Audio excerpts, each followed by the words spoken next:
This is Contractor Sense with Ruth King. Welcome to Contractor Sense. Here you discover ideas, tactics, news, and information that matters to your contracting business and you. I'm your host, Ruth King. This episode is sponsored by Financially Fit Business. Get the business tool that turns your financial statements into impactful graphs that help you see your business trends to make sure that you're not headed for a cash flow, profitability, or productivity issue. Go to www.financiallyfit.business and get started today. Thank you for joining us. Here's how we will help your business and you. If I train my people, they will leave. The answer to this statement was an oldLennox reply that is still true. What happens if you don't train them and they stay? Training is an essential component of our business. My guest today, GreggHolladay at Bradford White, will give you even more reasons to have an in-depth training program for your employees. Gregg, welcome to Contractor Sense. Oh, thank you, Ruth. It's a pleasure to be here on your show today. My pleasure. So give us a little history of how you and what you do at Bradford White. I'm the business development manager for our heat pump water heater, and I've been with Bradford White for working on my 10th year right now, but I spent 32 years at a major appliance company and had the pleasure of introducing the first heat pump water heater to the U.S. market back in 2009 as the first ever Energy Star rated water heater. So I've been in this for a long, long time, but loving it every day. Yeah, I didn't realize it was 2009. That's a long time ago. Yeah, second highest energy user in the home. And it took that long, 30 years, to get Energy Star rated because nobody could figure out how to make a significant efficiency improvement until a heat pump water heater was developed, just like a refrigerator. Yeah, absolutely. So you're also a training, a devotee. I don't know any other way to describe it, because you and I both believe training is essential.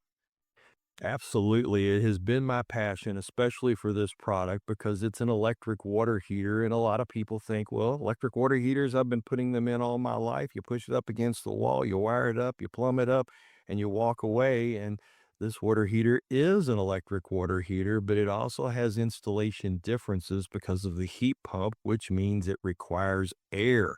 And that's where the training comes in, is getting folks on the same page of what does that mean? Well, it's 10 by 10 by 7 rooms, 700 cubic feet of air, or a closet with a louver door that lets it breathe into that room, because air exchange is what's going to be the key to high performance. Yeah, and I think that most people don't realize that, or if they don't get trained, they will definitely not realize it. Oh, we can just put this in. No, they can't.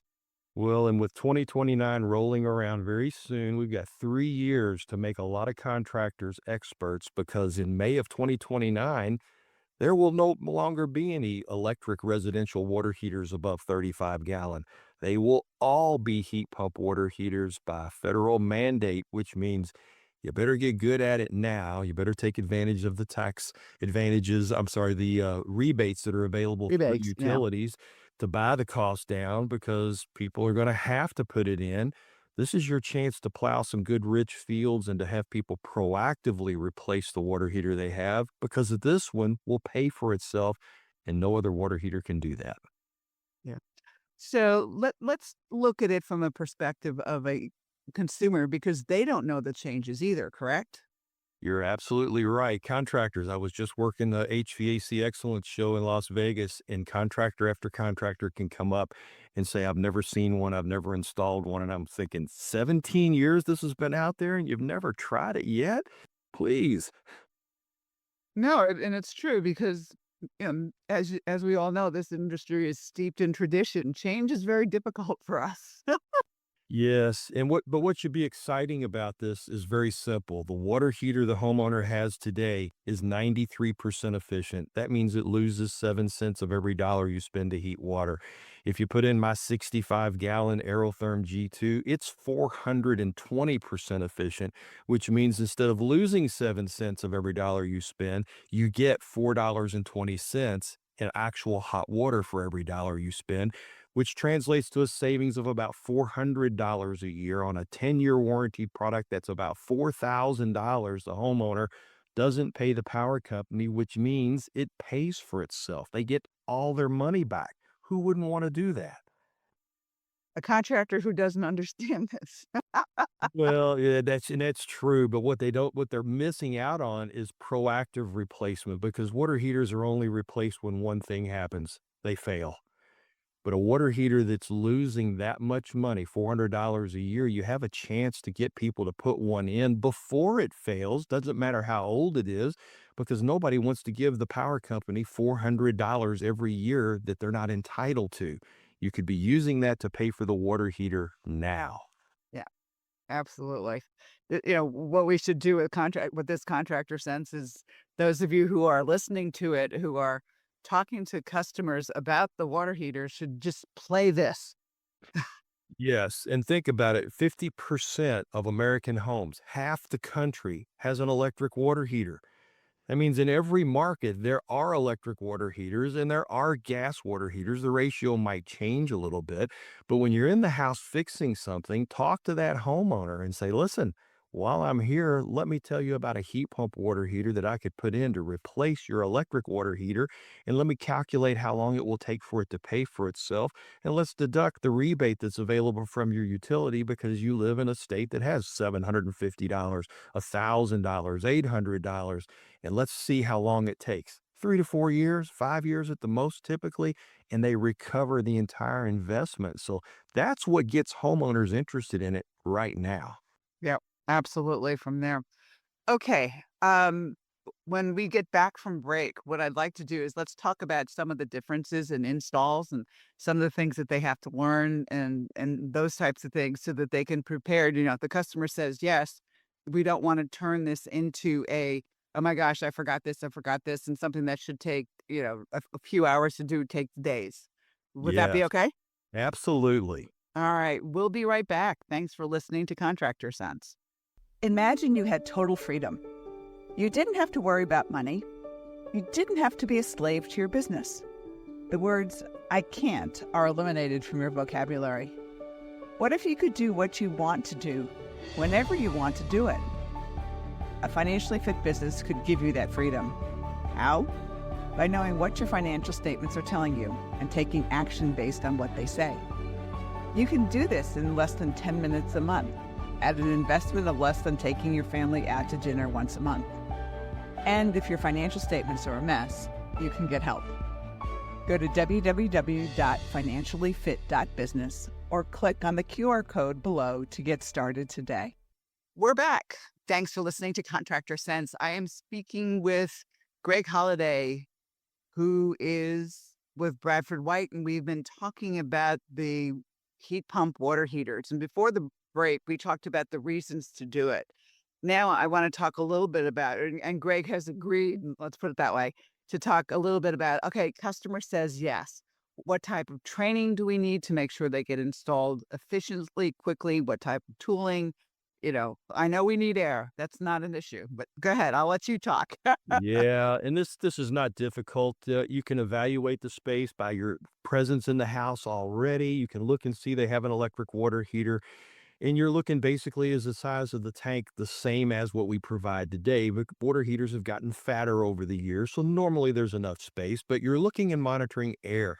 Is this a 10 by 10 by 7 room? Does it go into another room that has no door where I can breathe into another space? So if I have adequate physical space to put it in, and a G2 like we offer is zero clearance on each side, so it'll fit pretty much everywhere. But if you've got the air that you need to make the circulation, then it's going to be able to do its job. And that's 1,000 or 700 cubic feet of air.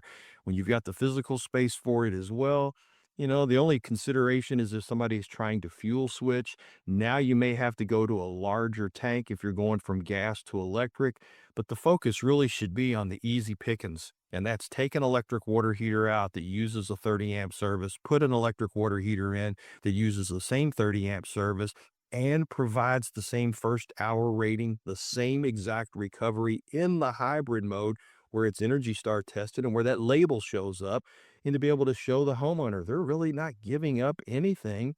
They're putting that money towards paying for this and then putting money in their pocket. Yeah, Absolutely. So if I've never done this before, how long does it take me to come up to speed to do this efficiently? You know, if you read the book, that's the first step, and I Yep. encourage contractors, and I'll admit, I have been known to shame contractors into doing something they probably have never done in their life, and that's read the book from page to page, the whole thing cover to cover, because you're gonna learn everything you need.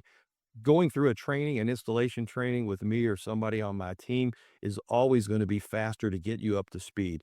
But we've got a checklist in there of 8 things that we literally put the check boxes by. If you do all 8 of those, you have installed the heat pump water heater correctly. It's not rocket science, it's common sense, airflow, air circulation. Just noting the fact that a heat pump water heater makes some sound and electric water heaters typically don't, but the sound is very quiet. It's below 50 decibels, and it's about the same sound as a dishwasher in the kitchen. Considering it's downstairs or in a garage or in an out of the way place, most people never even know it's there. The thing that they have to tell the customer, though, is that this water heater will make noise because they're used to water heaters that don't make noise. You're exactly right. With it being such a low decibel sound, it's again, fans on a refrigerator make sound. A lot of times your HVAC system makes more noise than this would, but making them at least aware of that. And then remember, water heaters only run when you're doing one thing in the house, and that's using hot water. So a heat pump water heater will run a little bit longer than a standard electric, and you'll hear that. Typically, it's about 3 hours in the morning, and then because it's insulated to an R19 and only loses 5 degrees in standby over 10 hours, that means it doesn't run when you're not at home. Then it's gonna run in the evening, maybe another 3 hours, and then not run all night, so it's not like it's a constant sound that you have to deal with. Yeah. But you just have to let them know that they may hear it, and it's not bad. There's nothing wrong if they hear it. So the last thing they want is a service call because my water heater's making noise. And that is not something that I typically hear of after 17 years of doing this. Well, there's only one case where maybe it does, and that's some builders way back in the 60s and 70s thought it was a bright idea to put a water heater in the master bedroom in a closet. What? I'm thinking, yeah, electric water heaters don't make any noise, but just because that seemed like the right space, it wouldn't be a good space for a heat pump water heater just because of the sound and having to put a louver door on the front of that now. That's crazy. Why in the world would you do that? I don't even ask those why questions anymore. Ah, come on, Greg. So what do you see as the pitfalls? Well, the only pitfall that I would see is for fuel switching. And I know that's contrary to where some of the industry wants to go. And the state of California is 93% gas water heaters, and they're trying to make the switch to all heat pump water heaters. That adds complications of, well, now I don't have a 30 amp line. So now I have to run a 30 amp line, which means now I have to update the panel box in some cases. And that may mean that they got to do more work outside with transformers. So it slows things down. And the idea is focus on the low hanging fruit. And that's half the country.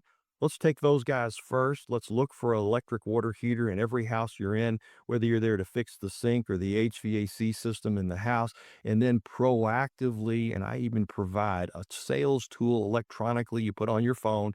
It's about 7 pages long, and if you just slap through those pages, it walks you through showing the homeowner why they should do this now. Eases their mind that a heat pump water heater is the same as the refrigerator in the kitchen or in the garage that might be 20 or 25 years old that's never been serviced one time. That's the reliability coupled with an electric water heater that's unquestionably the most reliable form of heating water there is. You put those 2 things together, and now you have a heat pump water heater. Okay. Now that brings up the maintenance question. What maintenance is required? Listen, this is even easier than the refrigerator that sucks the cat hair in on the floor. This is up high where the heat pump sits on top. It's got a filter on it. In fact, ours is designed differently than most. We put 2 8-inch duct pieces already built into the top of the water heater. That's how we get the zero clearance on each side. It draws air in.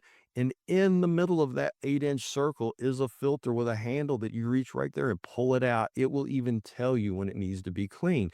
Now, the good news is where heat pump water heaters are in a house, is not typically a dusty, dirty, high active place where anything with lint or dust is going to be floating around. So you may have to take that filter out once or twice a year when it prompts you. Take it to the sink, wash it, shake it, snap it right back in. The only difference in installation that a contractor would deal with is the fact that it dehumidifies while it runs. So there is a condensate drain on the right-hand side. It's a drip line. It's 3/4 inch. It can be tied to the HVAC condensate drain, non-acidic water just like that, or it can drip into the floor drain or even a standpipe behind it. Pretty doggone easy. Yep. Absolutely. Cool. Final thoughts. Oh, start doing it now. Get your practice. Get your name known in the industry, because when 2029 rolls around, people will be in a panic on Facebook saying, "I just called a plumber. My water heater's old. I needed it replaced, and he said you need to put a heat pump water heater in because that's all I can get you now. What is it? Who has one? Who can tell me something good?" So you got 3 years to plant seeds in your market, to become the expert, to put information on your website. And I will tell you to go even one step further. Incentivize the homeowner when you put one in and say, "Listen, I've never had anybody object to any of this. They've always loved it. But if you will put something out on Facebook by the end of the month that says how much you like it and mention my company name, I'm going to send you a $10 or $15 Starbucks card." Because when 2029 rolls around and people are asking who knows something about it, I want you to raise your hand and say, "I do, and I love it." Great. Greg, thanks so much for being with us. Thank you, Ruth. It's been a pleasure. And thanks to all of you for joining us. Choose one thing you discovered and implement it in your business. These ideas, tactics, and strategies help you make more money, have more free time, and give back. If you like today's program, spread the word. Please review this podcast on any device you're listening to it on. Help a fellow contractor make more money too. For comments or questions, call me at 770-729-0258 or email ruthking@hvacchannel.tv. Thanks for listening. Have a great and profitable day.